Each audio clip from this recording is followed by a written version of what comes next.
Hello guys, आज हम देखेंगे आर डी शर्मा के बुक्स एक्सरसाइज 4.4 का क्वेश्चन नंबर 2 का फर्स्ट पार्ट देखेंगे। इसमें 4 क्वेश्चन है बेसिकली।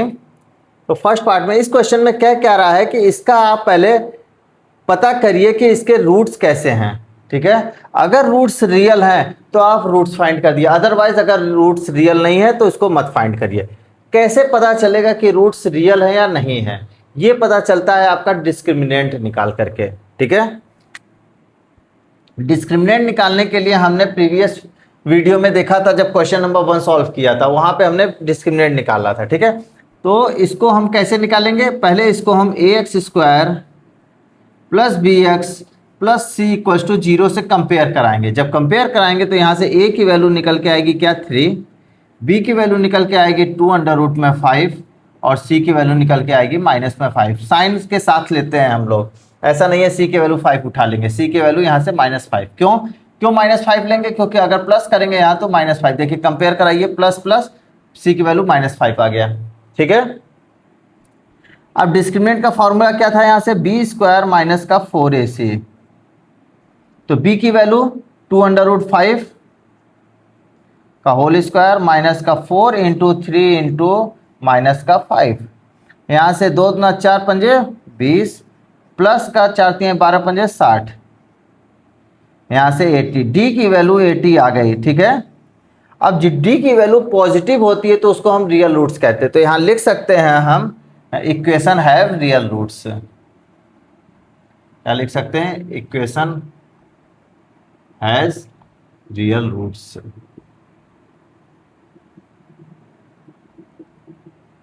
क्लियर है? अब कैसे पता करेंगे कि ये रियल रूट्स है कि नहीं है? थोड़ा सा बस बात कर लेते हैं। जब हम सीधा धाराचार का सूत्र लगाते हैं x इक्वल्स टू क्या फॉर्मूला लिखते हैं? -b plus minus under root में b² माइनस 4ac अपॉन में 2a। यहाँ से देखिए ये डिसाइड नहीं करेगा कि रूट्स रियल हैं कि, क्योंकि b की वैल्यू कुछ भी रख दीजिए वो रियल ही रहेगा, a की वैल्यू कुछ भी रख दीजिए वो रियल ही रहेगा, बशर्ते a की वैल्यू 0 ना हो। यहाँ पे b² माइनस 4ac, अब देखिए अंडर रूट में है, अंडर रूट में अगर b² माइनस 4ac है, अगर इसकी वैल्यू ग्रेटर देन 0 हुई, अगर d की वैल्यू ग्रेटर देन 0, मतलब यहाँ पे d लिखा हुआ है, आप d से समझिए, d की वैल्यू अगर ग्रेटर देन 0 हुई तब तो रूट्स ये तो क्या हो जाएगा? ये रियल हो जाएगा। ठीक है, अगर d की वैल्यू 0 हुई तो भी ये रियल हो जाएगा, क्योंकि 0 की वैल्यू 0 आ जाएगी तो -b/2a हो जाएगा। अगर d की वैल्यू लेस देन 0 हो गई तो यहाँ से अंडर रूट में क्या हो जाएगा? माइनस का d हो जाएगा। क्लियर है? क्योंकि d की वैल्यू 0 से, अब जब माइनस, हमें पता है जब अंडर रूट में माइनस की वैल्यू आ जाती है तो वो कैसा हो जाता है? Imaginary number. अंडर रूट में माइनस वैल्यू जब आती है तो वो इरेशनल नंबर कहलाता है। इरेशनल नंबर तो वैसे तो √5 भी इरेशनल नंबर ही आएगा, इसको इमेजिनरी नंबर कहेंगे। ठीक है, समझ में आया? तो d की वैल्यू ग्रेटर देन और इक्वल टू 0 होना मस्ट है। समझ में आया ये चीज? जब आपका d की वैल्यू ग्रेटर देन और इक्वल टू 0 होगा तो आपका क्या होगा? Real roots. क्लियर है? और जब d की वैल्यू लेस देन 0 होगा तो रियल रूट्स नहीं होगा। क्यों नहीं होगा वो हमने समझ लिया। क्यों? क्योंकि अंडर रूट में जब वैल्यू क्या आ जाएगी? अगर निगेटिव आ जाएगी तो ये जो हमने लिखा था x की वैल्यू -b, ये मैं बताना भूल गया, b² माइनस 4ac अपॉन में 2a, ये क्या है? ये रूट्स है। x की वैल्यू, हम x की वैल्यू निकालते हैं ना, एक बार x की वैल्यू कुछ निकलती है, फिर x की वैल्यू 2 वैल्यू निकलती है, तो यहाँ से ये x क्या है? रूट्स है। ये रूट्स में ये नंबर अगर इमेजिनरी हो गया तो x की पूरी वैल्यू इमेजिनरी हो जाएगी। क्लियर है? ठीक है, आगे चलते हैं। हम बात कर रहे थे क्या कि रूट्स कब रियल होगा और कब इमेजिनरी होगा। यहाँ इस केस में d की वैल्यू देखिए ग्रेटर देन और इक्वल टू 0 है, मतलब d की वैल्यू 0 से ज़्यादा है, पॉजिटिव है, तो यहाँ क्या होगा? रूट्स रियल हो जाएंगे। अब कहा है अगर रूट्स रियल है तो रूट्स भी फाइंड कर लीजिए, तो इसका रूट्स फाइंड कर लेते हैं हम। क्या है इक्वेशन? 3x² प्लस का 2√5x माइनस का 5 इक्वल्स टू 0। हम क्या करते हैं? इसको और इसको मल्टीप्लाई करते हैं और इसका प्राइम फैक्टराइजेशन करते हैं, लेकिन हमें पता है यहाँ पे क्या है? √5।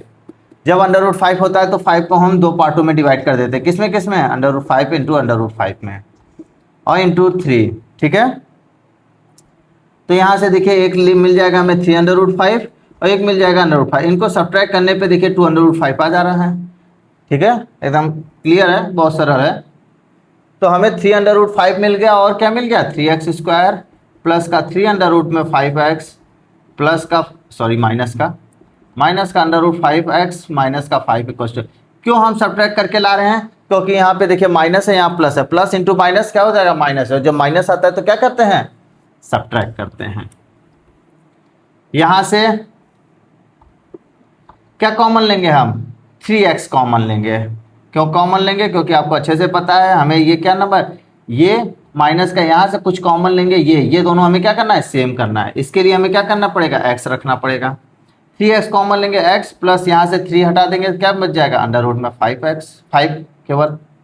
यहाँ से √5 कॉमन लेंगे, क्यों? क्योंकि हमें x लाना है यहाँ, और यहाँ से पता है आपको 5 का मतलब 2 और बार √5 है, ठीक है। तो हमने एक कॉमन ले लिए तो एक बच गया।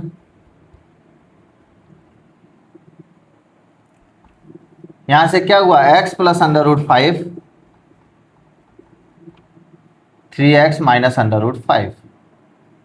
एक बार हम इसको जीरो करेंगे, एक बार इसको जीरो करेंगे और आंसर आ जाएगा। तो इसको जीरो करेंगे पहले वाले को तो x की वैल्यू क्या आ गई माइनस का √5। दूसरे वाले को जीरो करेंगे तो x की वैल्यू √5 अपॉन में 3। तो हमारा ये रिजल्ट हो गया, अरे सॉरी माइनस का √5 है ये, ठीक है, ये रिजल्ट रहा। क्लियर है? आई होप आप लोग को बहुत अच्छे से समझ में आया होगा। Thank you guys.